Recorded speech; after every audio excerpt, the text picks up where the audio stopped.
All right, we are recording here, and this is what month is it? June Your Way workshop on bigger stories. And this lovely group of scrapbookers just tackled 3 questions, and I am so eager to hear what you learned from one another. As you're gearing up your thoughts, I wanted to share the questions for those of you who are watching in the recording. What are some of the bigger stories you've not yet scrapbooked? What challenges do you face when trying to approach these bigger stories? And are there any techniques or solutions you want to try to make the process easier? Okay, what say you, collective brain of creative geniuses?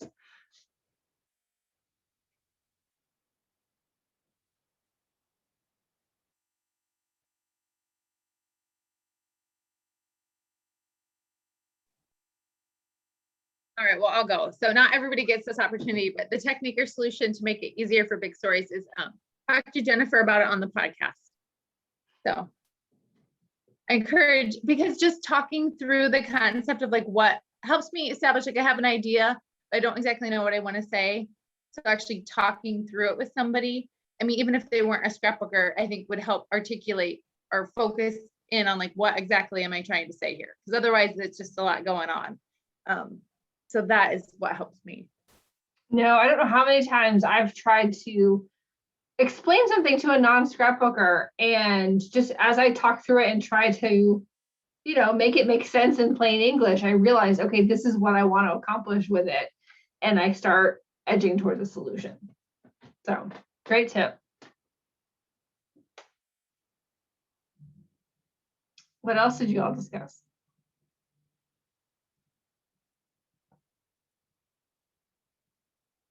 Was it just silence in all the rooms?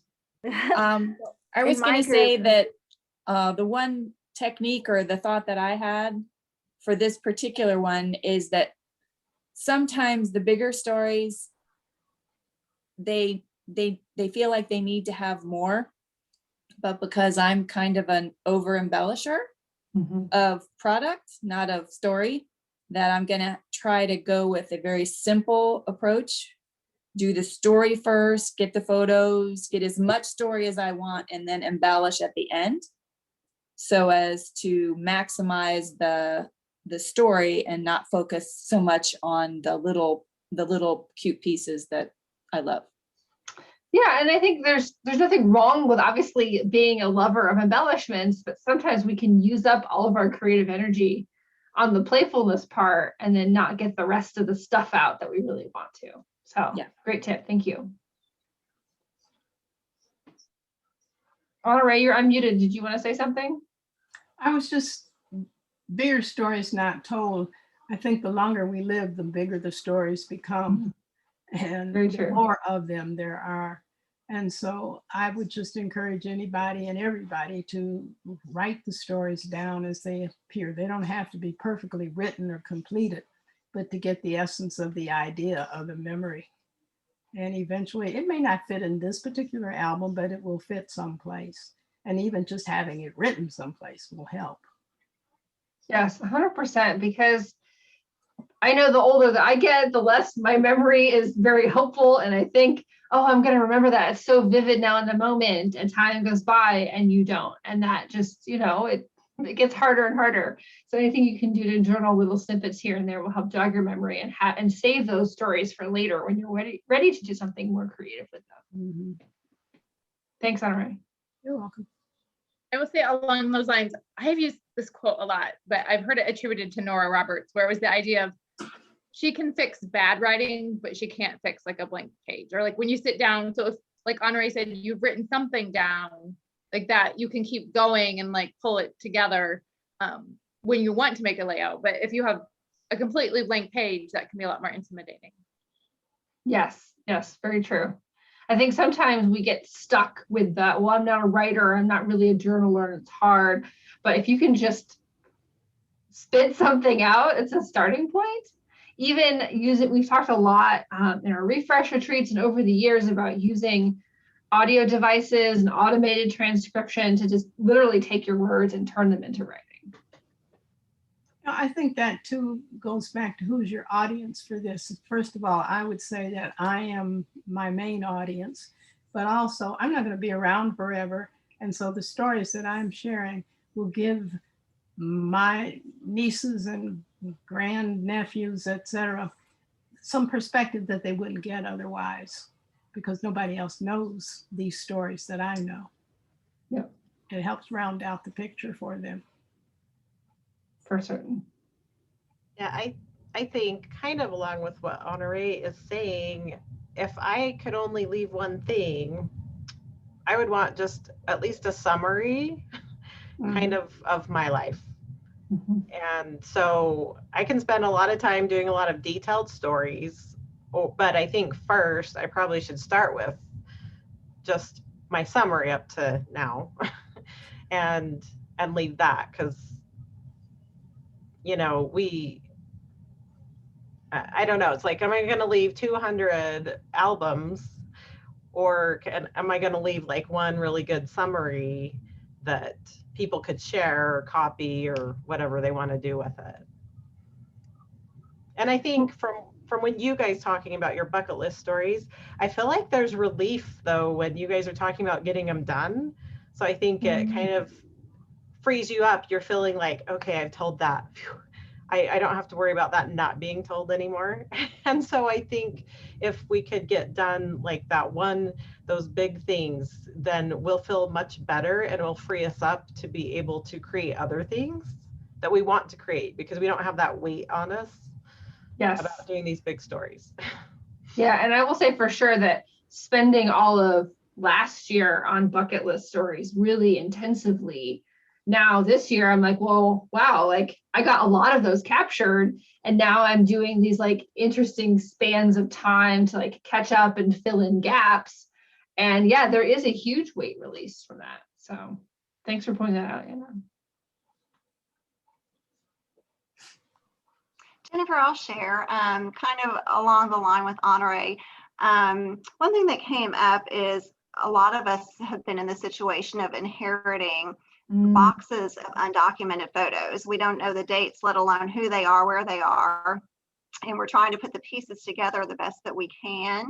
And then in our own lives, we've gone through periods of not documenting our own photos. So I think that any work that we do to put these pieces together in any fashion is only going to be a benefit to not only us, but to future generations. Even just getting those photos into year folders is a starting point, and so much better than what we have with those boxes of physical photos that we're not quite even sure what decade they're from. Yeah. Great point. Or I will say that's the other thing compared to like digital versus printed or prints, right? Like my mom would always write like dates or where we were. Like she was really good about that. And I'm helping this couple, like, well, we've actually digitized, like we're kind of gone through all their photos and finished them, but so they had like decades and decades of like heritage photos from like going back to like the 1900s, and it was definitely helpful to be able to look to the back and see like who and where and what. And now with digital, unless we're putting that into like the metadata or something, that part of the story isn't just always captured. I mean, sometimes you can get the when and you can get the where if you have like geotagging, but not always the what.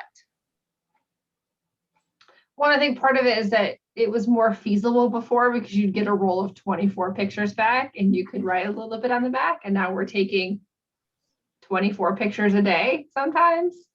So it's just, there's a logistical hurdle that we face today too. Yeah, that also makes me think of like Stacey Julian, how she'll talk about with her photo freedom process of like marking like your best photos, and not even like you're technically your best photos, but then you can start there, because otherwise, yes, it's hard to go through, hundreds of photos and it can feel overwhelming. So some way to like narrow down. Yeah, any way that you can do that, I think is really helpful. Other thoughts? We've kind of sped through tonight.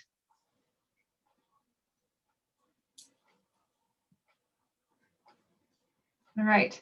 So are all of you joining us for Before Your Story starting tomorrow? Raise your hand if you are joining us.